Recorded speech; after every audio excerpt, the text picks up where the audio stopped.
Hello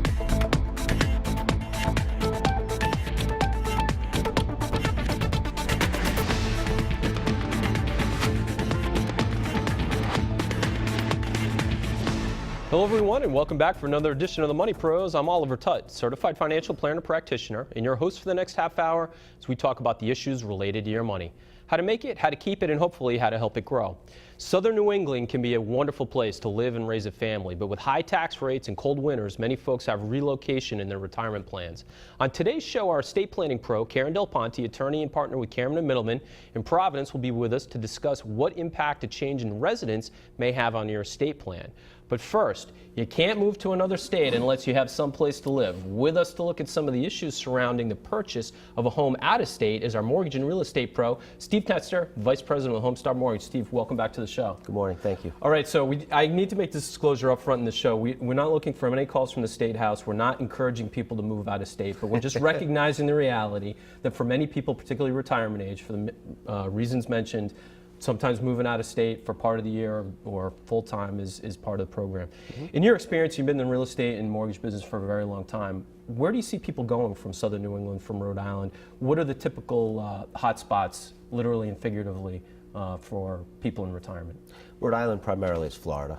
You'll see the majority of people either going to the east or the west coast of Florida. During the hurricanes, though, we were seeing some people starting to trend towards Carolinas and Georgia rather than Florida. But there's some great buys, and right now people are focused primarily on Florida. So we don't see a lot of out west, Texas, Arizona, Nevada as much. It's really mostly down to the Sunshine State. Yes, I mean there are some that'll go out to the Arizona or to Nevada, but percentage-wise, it's definitely Florida. Now I'm curious, for somebody, I've lived in the state virtually my entire life, and a lot of Rhode Islanders have, and so they're looking at potentially moving to a place like Florida. They may have bought a few homes up here, but to what extent does the borrowing and purchase process differ we'll take Florida as an example, if that's the top state to go, differ, say, in Florida than it might be up here? Are the regulations different and the rules different? Well, the underwriting criteria is the same. Whether you're buying a second home in Narragansett, Rhode Island, or a second home in Florida, there's no difference in the underwriting criteria. But state by state, the closing costs and the process with the municipalities can vary. Florida is actually a very expensive state to buy in. They have a mortgage tax in Florida, which is equal to almost a half a point of your mortgage. So if you're borrowing $200,000, it's equivalent to just about $1,000 in fees that you pay. They call it a tangible tax and an intangible, which basically is it's a mortgage tax for all intents and purposes. Now, is the lending market state regulated or is it federally regulated? So do you have to, if you're involved in a deal down in Florida, are you dealing with different regulations in Florida than you might be in Rhode Island, or is federal regulations cover the mortgage lending market? Well, I mean, for underwriting criteria, it's federal. Most of the underwriting or regulations are federal, but individual states do have some individual criteria. Yeah, and it's mostly in a disclosure situation. Certain states require certain disclosures that other states don't require. Okay, but from a mortgage lending standpoint, they're going to be looking at the same things like debt to value and what your debt to income is, ratios, right? Loan to value based on the value of the property, how much money you're putting down. Second home borrowing is typically requiring a little bit higher of a down payment. So with an owner-occupied property, you can put as little as 3.5% down. A second home is going to require a minimum of 10, and in some cases as much as a 20% down payment. Okay, now shifting gears a little bit, when you're talking about a retiree and they're looking at relocating to another state, they're going to be purchasing a home potentially or some type of residence. Is it difficult for them to get a loan when they don't have the typical earned income? Maybe they've already retired, they've been out of the workplace for a year, they're living off of typically, let's say, Social Security, but they're living off of their savings. Is it harder to get a loan because you don't have that same earned income to show? Yes, it is. With the current borrowing standards, and this is federal, a lot of this comes into play under Dodd-Frank, we have to prove that the borrower has the ability to repay the loan, which means that we can't just look at their savings, we have to look at what their actual cash flow is on a monthly basis. So their Social Security, pension, if they're drawing money off of like an annuity or from some type of IRA or retirement, we can take that into consideration. Okay, so does it make a difference? That's interesting. Does it make a difference if they're, say, taking a yearly distribution off of an IRA, which they're going to get a 1099 for, versus if they're just taking money out of their taxable account that there's not really necessarily going to be any tax trail for? Could there potentially be a difference in the income from those two sources when it comes to It depends on borrowing how money? long they've been doing it. So if their financial planner writes us a letter and says, well, for the last 2 years they're averaging, $30,000 a year that they're drawing to live on out of these accounts, and that's how they're, supporting themselves in retirement, and there's ample money in the account for it to continue for at least 3 years, then we can take that into consideration. All right, so there are some special considerations to take in mind, particularly if you've left the workforce and you're looking at buying that property down the line. We'll talk more about does it make sense to purchase that real estate up front in a later segment, but thanks, we're going to hold it right there. For more information on buying a home out of the state, check our website at foxprovidence.com and click on the Money Pros. You can also watch a replay of this segment. Up next, Karen Del Ponte, attorney and partner with Cameron & Middleman, will be with us. She'll let us know how a move to another state can impact your estate planning. So stay with us. There's more to come right here on the Money Pros. Welcome back to the Money Pros. Today we're talking about some of the financial decisions retirees face as they consider a move out of state, whether it be just for the winter or on a full-time basis. And to help us with that is our estate planning pro, Karen Del Ponte, attorney and partner with Cameron & Middleman in Providence. Karen, welcome back to the show. Thank you so much. I'm going to ask you the same question, first question that I asked Steve, which is you deal with a lot of people. He does in the mortgage market, you do in the estate planning space, but a lot of people that face the same issue. Where are you seeing people typically moving to that have lived in southern New England, retirement age? Where do you see them relocating to typically? I agree with Steve that it's principally Florida, but I also see people who like cold weather and skiing are heading to New Hampshire, and a fair number of people also heading to Arizona. But definitely the majority is Florida. So Florida seems to be the choice. Now, I didn't ask Steve, but do you notice a preference in Rhode Island by any chance between East and West Coast? I know my in-laws took the West Coast, but I don't know if there's I thought New Yorkers did the East Coast, but I don't know if that's just a rumor or if that's real. I'm finding that years ago it was always the East Coast. Was it but really? now people who are heading in that direction are heading to the West Coast of Florida, are definitely more popular right now. Now, I'm curious, let's get to the heart of the matter.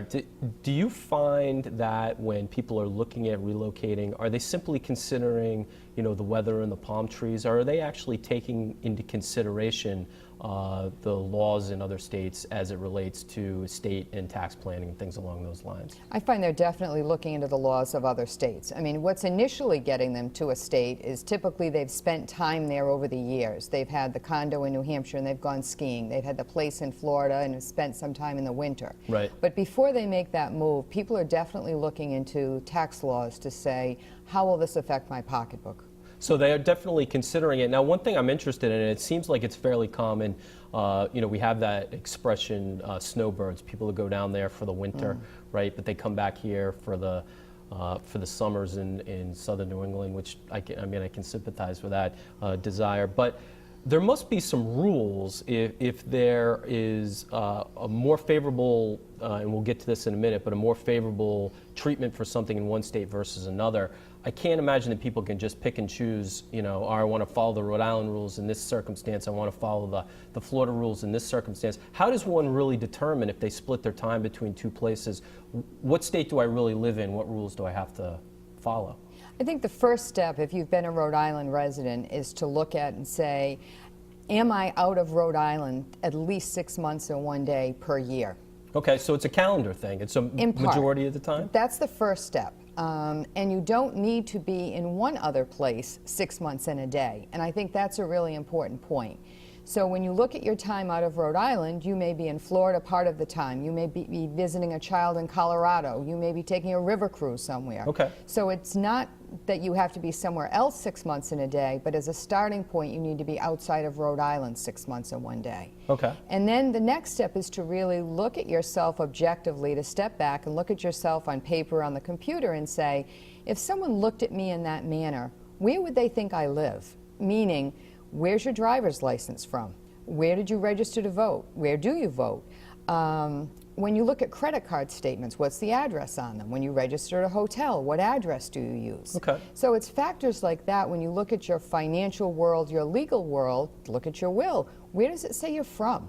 And so if somebody looks at you objectively, are they going to say you live in Rhode Island, or are they going to say you live in Florida? So is it fair to say there's a bit of a common sense test applied to this? So what it looks like on its face is probably what the jurisdictions are going to go by if they ever had to determine it for themselves? Definitely. And you just look at it practically and say, if you get your dog a license in Rhode Island, what's that telling you? Where do you live?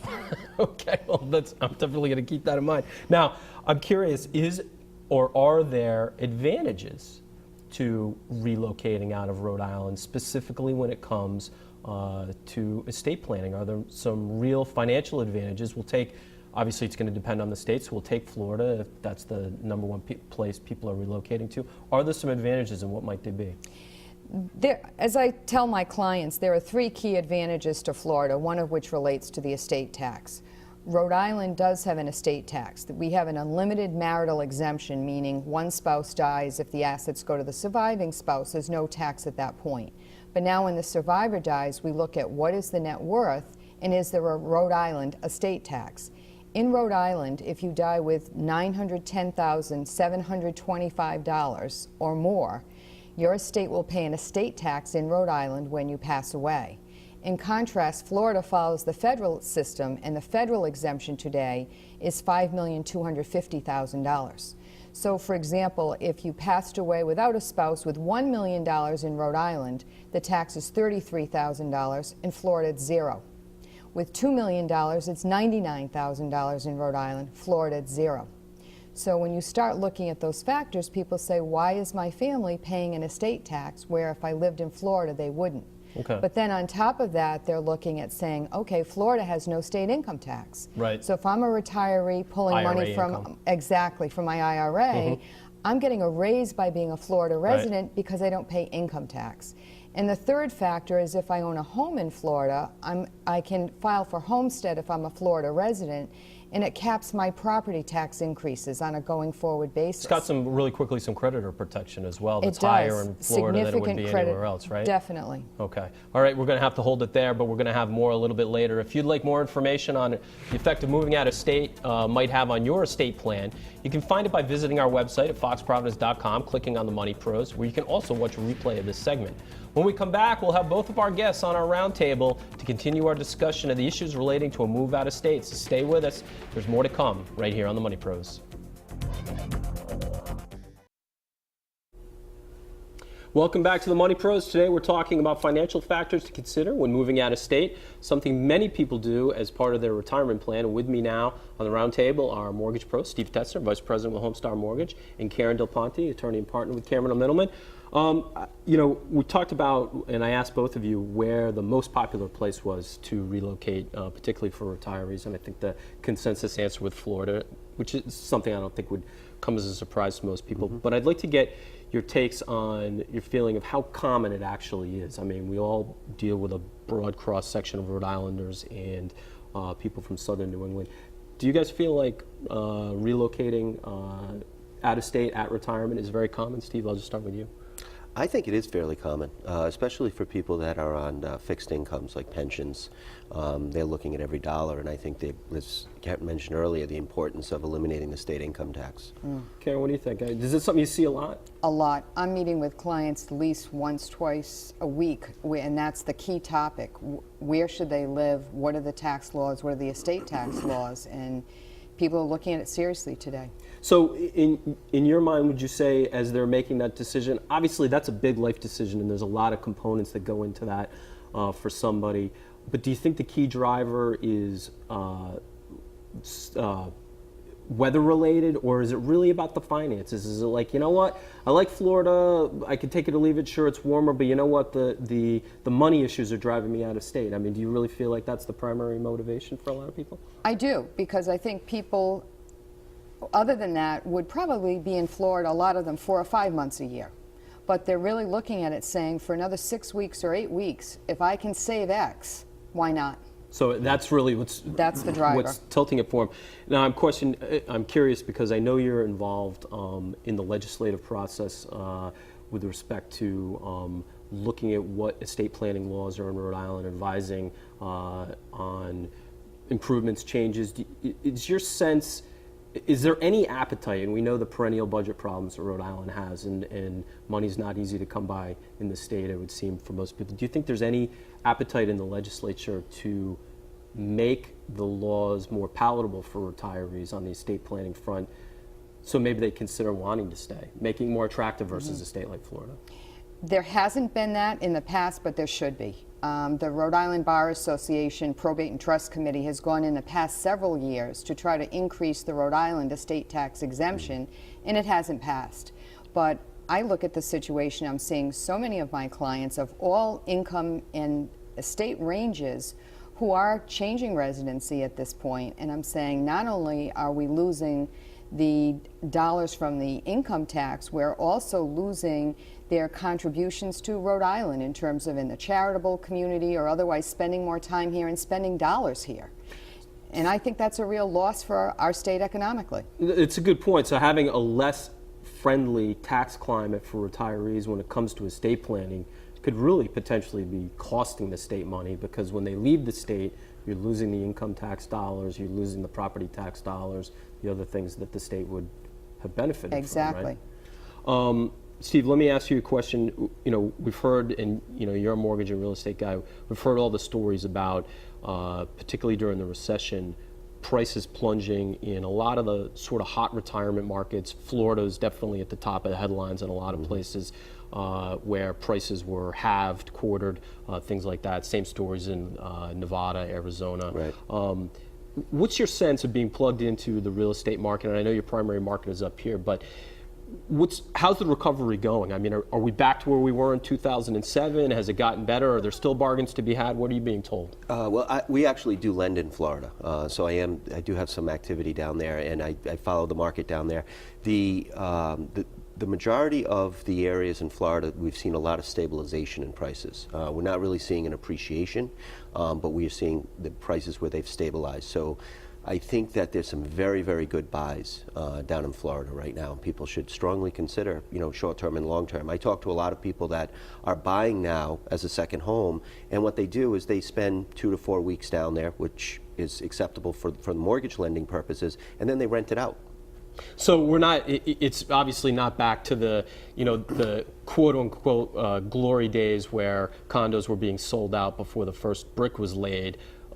There's still bargains to be had, but the prices have stabilized. It's not as if you're going to worry about buying a property and having its value drop by 25% in 6 months or something like that. Yeah, I think it's fairly safe, and as long as you do your research in the area that you're buying in, you know, the old premise, location. Right. And I would caution people in buying condos in Florida. Do your research. Research primarily the budget of the condo. Look at the financial strength of the condominium project, Right.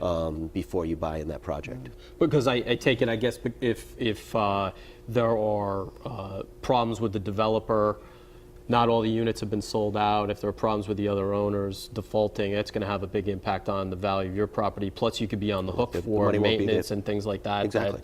Yep. Right. Now, let me ask you another question. I want to make sure we have enough time to follow up on this. We talked about in your earlier segment the idea that it could potentially be difficult for a retiree to borrow if they don't have the same earned income to show that they did in their working years. Do you think it makes sense for somebody potentially to look, say, 5 years down the road and say, you know what, I want to relocate to Florida, or at least I want to spend some time in Florida, I want to have my own place, but I'm not going to retire for 5, 6, 7 years. Does it make sense to look at buying that property now? Are you potentially in better financial shape to be able to pull that off than when you retire? Potentially, yes. And again, a lot of people down there, they rent out their units. So if you purchase something down there, you might rent it from January to March and then enjoy it for your own family, you know, maybe in the fall or in April or May. And you could also be enjoying some potential real estate appreciation that you could see. I mean, the property that you want could be cheaper now than it is in 5 years. You can enjoy that appreciation, but you're buying it at a discount. But again, I think it's a matter of doing your research, right? I mean, you got to look at what the costs are and things like that. One of the other questions I wanted to ask is, are there special lending considerations for some of the alternative types of properties that people might more commonly see down in Florida, like trailer parks? And when I say trailer parks, some of these places are really nice, or dedicated retirement communities, things like that. Are there special considerations depending on how the property's deeded and things like that when it comes to lending? Yes. Well, first of all, modular homes and trailer parks parks are not real estate. So you cannot obtain a real estate loan on that. That would be like borrowing to buy a boat or Okay. an RV. So if you own the building but you're renting the property that sits on, that's not a mortgage transaction that you can engage in. That's like buying Well, an it RV or depends. I something. mean, I don't want to. Depending on the situation, in most cases, no. A modular home definitely is not.